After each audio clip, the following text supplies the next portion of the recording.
Ang balangaw pagkatapos ang ulan. Kinsulat nanday Joanna Joy Brillo, Abigail Siquito, Ricklin May Villaruel, Chandy Soberano, kag Rodeline Balana. Ginlaragway ni Aljon Bilarmeno.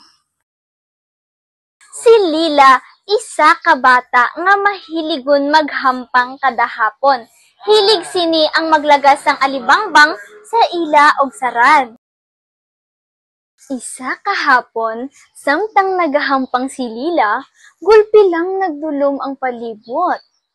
Kay gulpi nagdulom ang palibot, sa inyo pamatsyag, ano ayhan ang masunod nga matabo?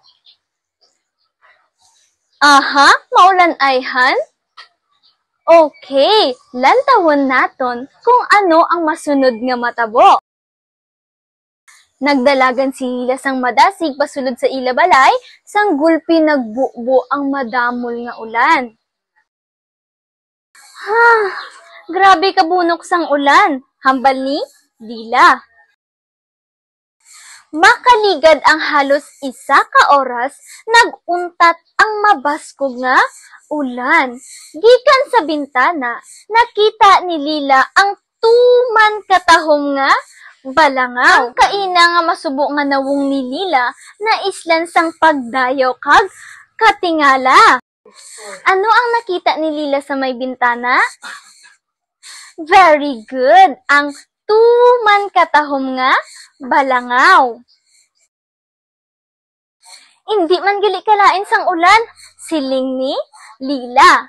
Halin sadto, ginahulat na niya kada ulan, kag nalipay gid siya nga makita niya ang balangaw. Apang isa kahapon, natapos ang ulan, pero wala na nagpakita ang balangaw. Naghulat si Lila, pero ang langit nagpabilin nga madulom. Nakabatyag siya sang gamay nga kasubo.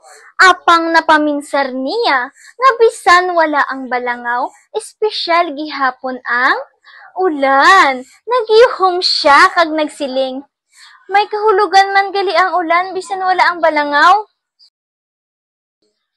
Gani mga bata, dapat naton tandaan nga hindi permi magpaabot sang balangaw pagkatapos sang ulan.